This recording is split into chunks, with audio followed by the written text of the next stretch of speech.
After saying 500 to 600 horsepower range for that hell of a V12 was like finding a bush down south. We've got bush. To be perfectly honest, I think if you put an exhaust on it, I don't think it's going to sound that great. No. So V6s just don't... They got too much of a bark and... Coming from a guy who obviously has never heard a Stinger with a baller exhaust. Baller. Granted, it's not the growl of a V8, but still a nice tone. So what does a baller exhaust sound like on a Stinger? Almost as good as a straight-piped Nissan 350Z.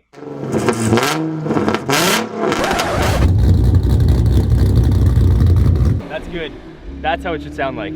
What are your thoughts on this Kia Stinger or some of these modern V6s and exhausts? Is it a yay or a nay? Or what do you think of them? Speaking of the Kia Stinger, their sales haven't been, well, probably not as good as what they're expecting, and there's a lot of talk that they probably won't be building another Stinger.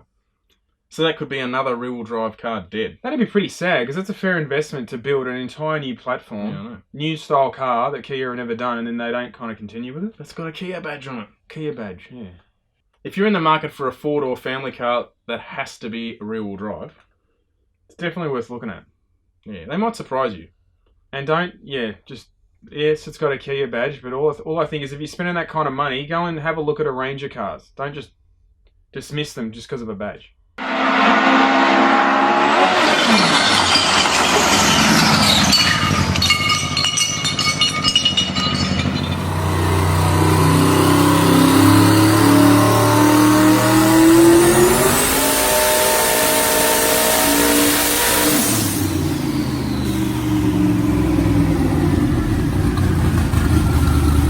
Typical, only time a Ford Ute makes real power is because of the LS swap.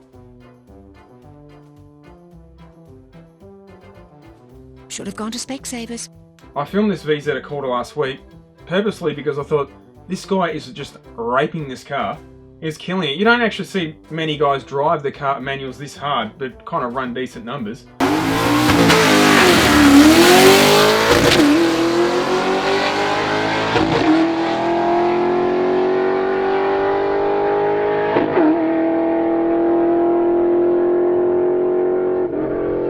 I think people love this kind of stuff because everyone can relate to a bare bones executive Commodore.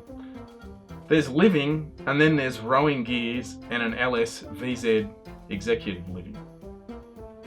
I'd rather not live.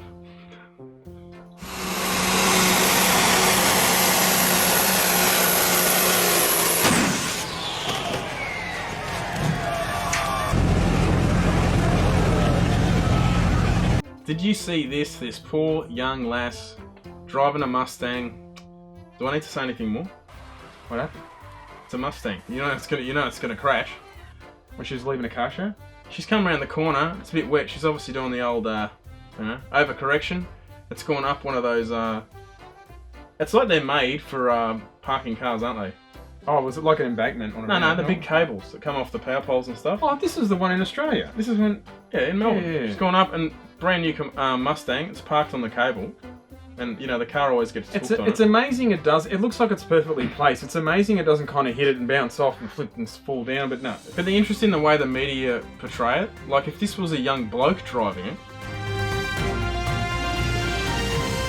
Men in fast cars are using their quiet neighbourhood as a racetrack. It would have been hoon.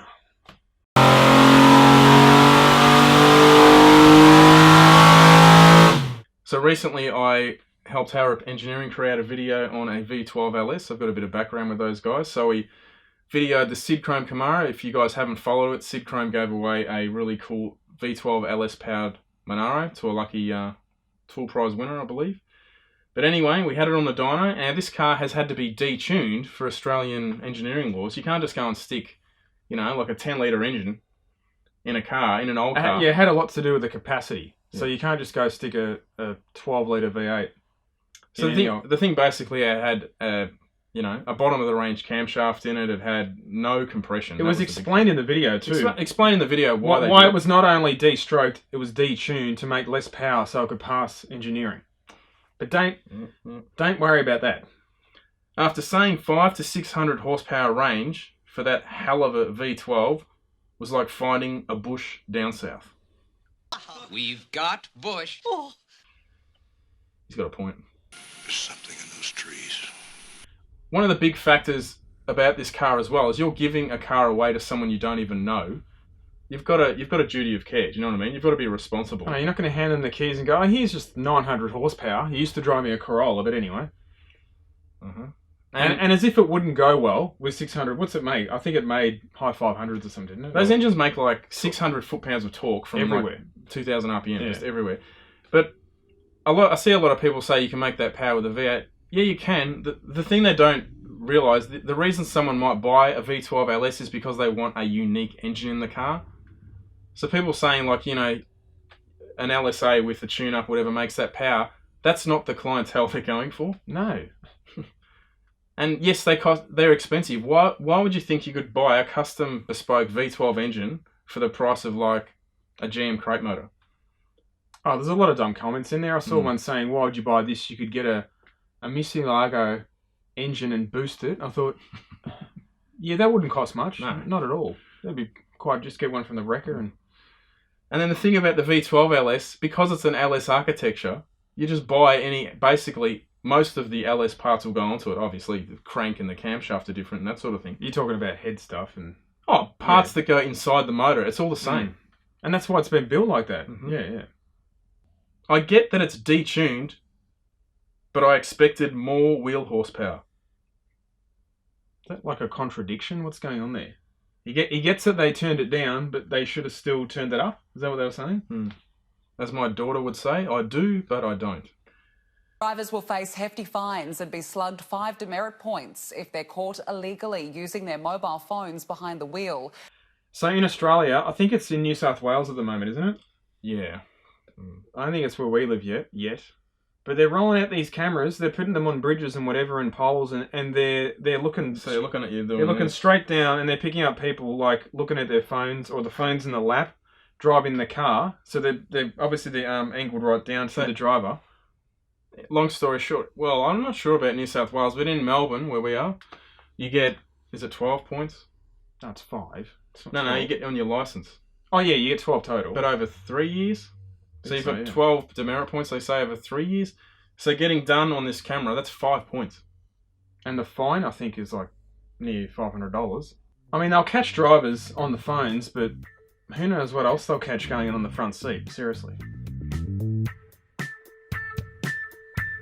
But I mean, 5 points. If you got done twice, you've almost wiped out your entire points, and then you've got to go the rest of that time with the remaining points. They don't. You know, as bad as it is, I actually don't really care because I think, why do you need to be on your phone? I just don't get it. Every time I'm at the lights go green, Head down. count to 5. Let's go. And geez, I could do a whole bench talk about the roads we normally do, but it's getting worse. I have dash cam. If you just put a snippet of my dash cam together of me just yelling at the people in front of me, green means go. But it's not nice English. There's a see you next Tuesdays. There's Yesterday, I was driving down Eastlink all the way home. What time was it? I don't know. 5 p.m. Peak hour. Some dude in a brand new Hilux just sitting in the right lane. 98, 99. Get the... Take a big step back and literally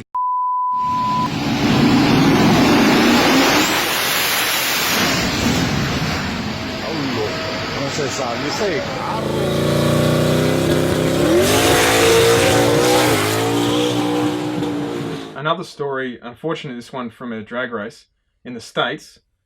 Car was doing a burnout and something came off the car and hit a spectator, I think in the face. And I'm not sure what happened to her. This is a real drag race, not a street race. Yeah, it's at the drag strip. But one thing, the first of all thing you look at, they got these old school, I don't know what this is, a Cutlass or something. They're drag racing those cars in the States you see that have like, I don't know, 35-inch wheels, and they look absurd, so the car's like way off They're the ground. drag racing on wheels like that. He's doing burnouts on those absurd style wheels. Something comes off it, and on top of that, everyone's literally standing around the cars. People are everywhere. The spectators, like no prep style. Yeah, no, spectators are all over the racetrack, and you're kind of like, I mean, but what surprised me, I mean, look at the setup on this car. I mean, you look and go, that's not really designed for motorsport. I think I saw a video though a while ago. Some dude ran a deep 9 on 24-inch wheels. Oh, that's pretty cool. These look a lot bigger than 24s. I don't know Yeah, what they are. 24s I know. are still like licorice straps, aren't they? Yeah, I know. But yeah, you see these and you go, hang on, what? But I mean, that's an unfortunate incident, but I mean, that shouldn't really be happening. There was a video, we're not going to show it obviously, but a video of a bloke standing. Now, you never stand next to a car on the dyno. That means where the firewall is. Yeah, exactly, in line with the firewall. In line where the driver's sitting, because if something happens, it's going to go out the side. It ain't going out the front. Generally, no, it'll go out the side. And there's a video getting around, some poor bloke walked up. He wasn't standing that close. No, he's probably good. He was probably, honestly, 3 or 4 meters away from the car, and so he's side on. The flywalls just come flying out of the side of the car. It's happened so quick, you don't even really see it. You just see something hit him in the head, and he goes down, and you can tell he's done. And you can see from the reaction of the people coming over, like, that's terrible. Guy died. Would have died instantly. Oh, you'd hope he would have died instantly, because it's pretty nasty. Yeah, not nice. But yeah, but if you ever had a dyno, never stand side onto the car. No. You want to? I mean, a lot of people want to go up and film their car, and we film a lot of cars at dynos, but you'll see even us now. If I put a camera now, I'll leave it on a tripod and I'll put it in a spot I like to film, and I'll just walk away. Because I've seen a few things go wrong on dynos, and even tyres exploding. Oh, yeah, on the bits. And you think a car's on a dyno, it's doing 200 k's an hour, easy, and say a tyre explodes, blows up in 20 pieces, and it happens in the blink of an eye. You get railed.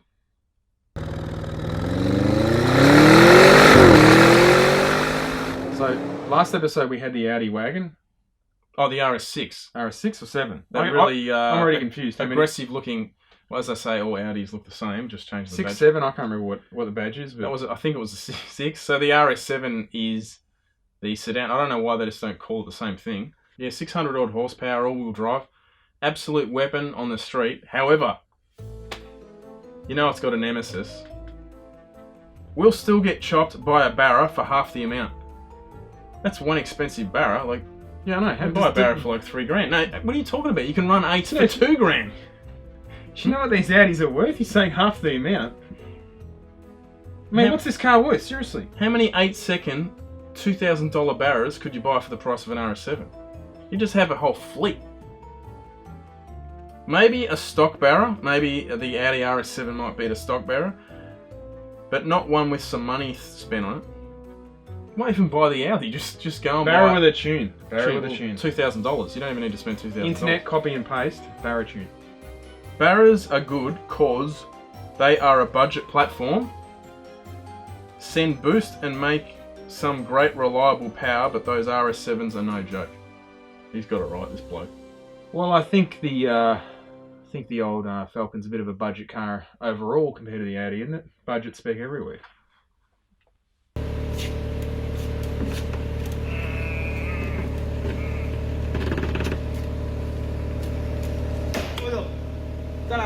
Hold it. You've seen Toyota have released a new update on the Toyota 86. What have they done this time? Well, it's not a sticker pack, but they have painted it blue. How long has this car been around now? It's been around longer than you think, hasn't it? Look, to be honest, it doesn't have a whole lot of competition if you want a slow rear-wheel drive sports car. Slow? You mean cheap? Oh, sorry, cheap.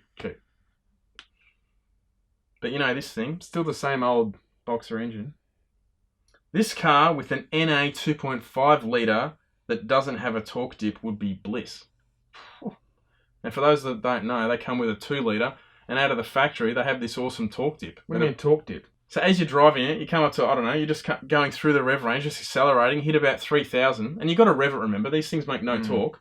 It's like you just pump the brake. That's what it feels like. The car just goes, and then it takes off again, and you're like, so the first time you're driving it, you're like, this is the characteristic of a shit engine. There's something wrong with it. But then people go, you know, you get a tune and they get rid of that. Is that just being done solely to pass an emissions test? Oh, 100%. I mean, it's just strange. The way I look at it, an aftermarket workshop don't just tune out stuff that a multi-million and billion-dollar company, I think they know how to tune an engine. No shit. But anyway, imagine that with a 2.5 litre NA. That would just be, whoa. The 2.5 goes harder, but brakes easier. If it's modified, which is a bummer, as a stock 2.5 on 98 with a flash tune is a predator on the street. So predator means it's just hunting and just killing everything on the road? Speaking of flat 4 Subaru engines, have you seen that Subaru are finally ditching the EJ20? How dare you? They've been selling that for what, 30 years? This is the 30 years? the EJ20. So this is the engine that was made famous basically really by the well, it wasn't the Liberty, but the Subaru WRX really 30 made years. You sure it's that old? Yeah, I guess it would be. it came out in like late 88, I think. Yeah, and when you think about it, a Liberty, they were what, early 90s, 91, 92 model? What's it around there? Yeah, but I think the engine itself came out in 89. That's a bloody long time. That'd be like if Mitsubishi was still selling today a 4G. So they've got in Australia, they don't actually stop selling them. They replaced it with the FA engine, but in Japan, you can still buy an EJ, SDI motor, the 207s, the stronger ones. You can buy them new from Subaru, Yeah, can't you? you can buy a short engine or a long engine. I mean, I'm sure they've got a fair stockpile of them though. So the Japanese version of the STI, they're releasing a limited edition model called the EJ20. Oh, the car's called that. So from what I've read, there's been multiple companies, they reckon they're going to go out of business selling head gaskets. Isn't it Ringlands or are they the 2.5? I can't keep up. I don't know. All these issues that I've never seen, but anyway. There's a lot of issues mentioned with Subaru engines in the States that, to be honest, over the life, it hasn't been a huge issue in Australia. You did hear of them early on. That's way back. But they didn't even get them. No, they're earlier models. But what was the first WRX sold in America? Was it a Bug-Eye? I think so, a Bug-Eye, yeah. They never had the GC8 chassis. No. They miss out on all the 90s cars. Good. What about you? You're looking for an Evo 2, genuine? We thought we'll upgrade the GSR. I think the prices have gone up about 10, 12 grand at least in the last 12 months. Yeah. And I was looking online, Japanese, if you buy it privately, not even in an auction, but if you want a clean, say an Evo 2 or a 3, they're pretty similar price, 30 grand. By the time you get it here, 30 grand easy. They're fast becoming these cars, though. That's going to happen with a lot of models. Even if you buy one, which we're having the dilemma, but if we buy a genuine one, you're really going to want to modify it. Yeah, I know. And yeah, I guess you could a bit, just tastefully, but then you don't want to wreck the car. You're not going to be taking it to a track day. But you have to think of it like an Evo 2, they made half as many as an Evo 3. They only made like 2,500 worldwide. Yeah. So when you think about it, it's a pretty limited run car.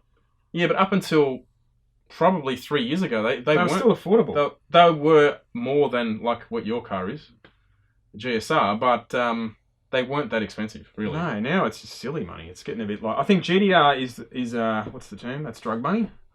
So then all these other models are starting to get, they're starting to hike the prices. Evo 6s, those prices have been going up.